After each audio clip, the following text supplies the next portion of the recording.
Sir good morning. சொல்லுங்கள் sir. Monthly ரிப்போர்ட்டா கொடுத்துடலாம் sir. நீங்கள் ஃபோனை கட் பண்ணோன்னே உங்களுக்கு வந்துடும். வைங்க.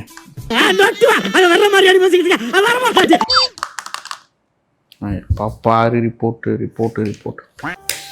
அப்புறம் ரேவதி எப்படி இருக்கீங்க? நல்லா இருக்கேன் ராபி, எப்படி இருக்கீங்க? நல்லா இருக்கேன். பொங்கல்லாம் எப்படி போச்சு உங்களுக்கு? நல்லா போச்சு. படத்துக்கு எங்கேயாவது போனீங்களா? பராசக்தி போனேன். செந்தமிழை காக்க பெரும் சேனை ஒன்று உண்டு. பராசக்தியா? நல்லா இருக்கா? நீங்க பாத்துட்டீங்களா? This is an unwanted statement irrelevant to the current situation.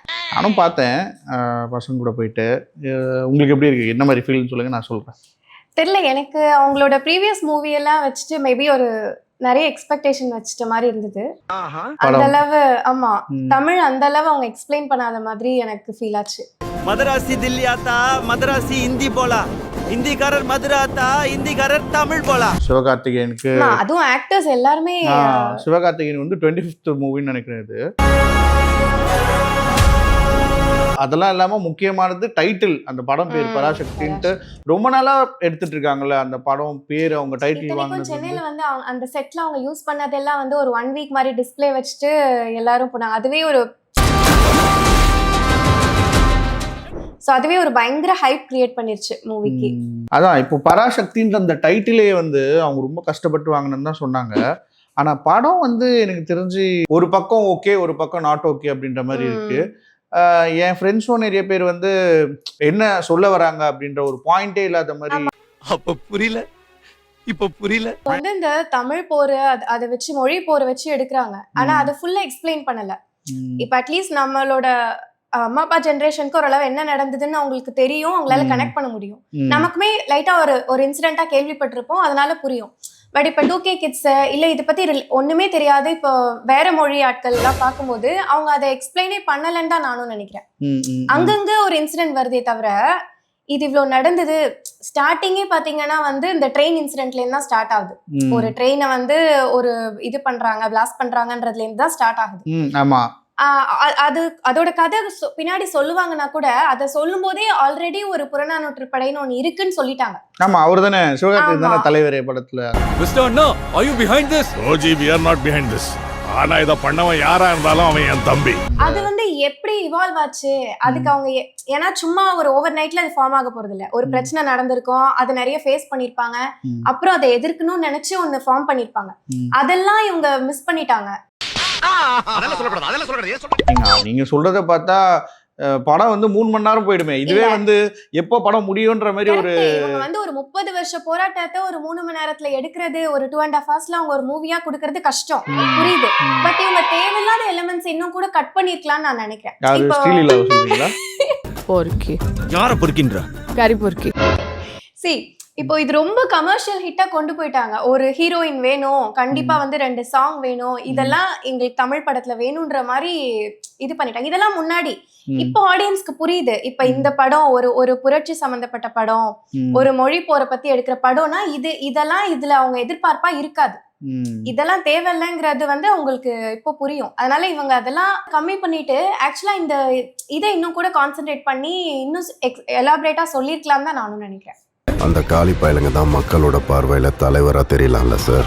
அந்த கதையில நீங்க இன்சர்ட் பண்ணலாமே தவிர இது எப்படி ஆயிடுச்சுன்னா, அந்த படத்தை பாத்தீங்கன்னா நடுவுல நான் ஹிந்தி போராட்டம்னு வருது, ஒரு ஃபுல் சீன் வருது, இவர் போய் தெலுங்கு கத்துக்கிறாரு, அந்த சீன்ஸ் எல்லாம் ஓடுது, அவங்களோட டூயட் போடுது, நடுவுல போய் கத்துக்கிறாங்க, நடுவுல போய் ஒரு போராட்டம் சின்னதா ஒரு சின்ன ஒன்லைனர் பெருசா எக்ஸ்பிளைன் பண்ண வேண்டியதெல்லாம் வந்து இவங்க ரொம்ப ஒரு சீன் அப்படி முடிச்சிடுறாங்க.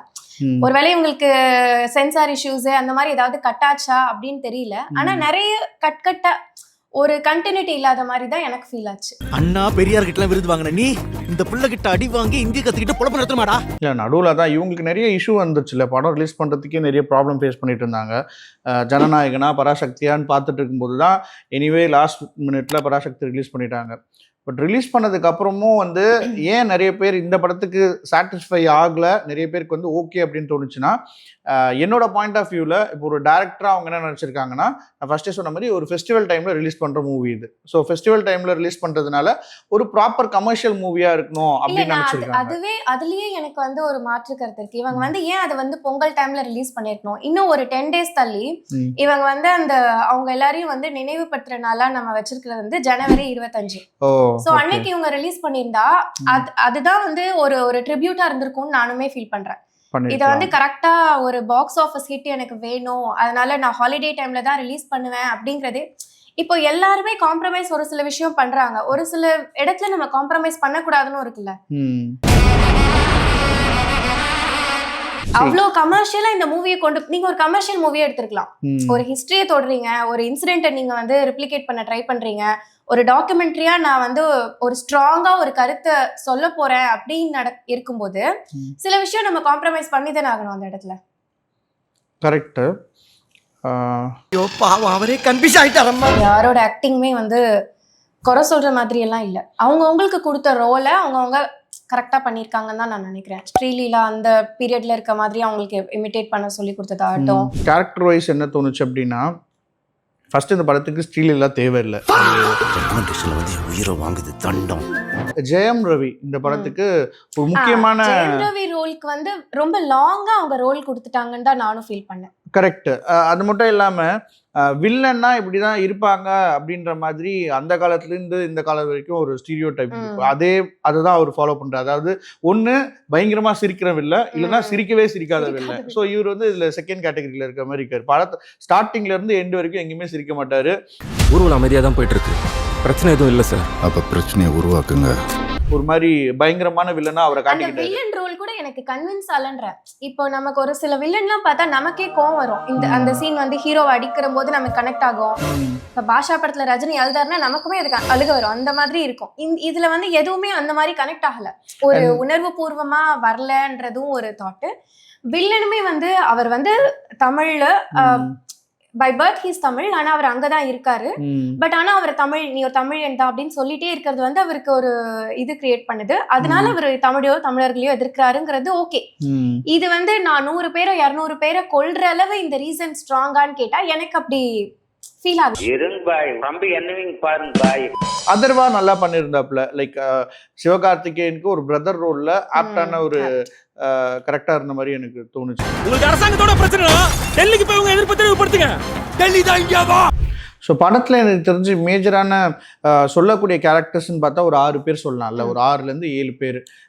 அப்பார்ட் ஃப்ரம் மேஜர் பீப்புள்ஸ், அதாவது சிவகார்த்திகேயன், ஸ்ரீலீலா, அதர்வா, ஜெயம் ரவி இல்லாமல் படம் ஸ்டார்ட் பண்ண உடனே அந்த ட்ரெயினில் இறந்து போகிறாரு இல்லையா, அவர் ஒரு முக்கியமான கேரக்டர்.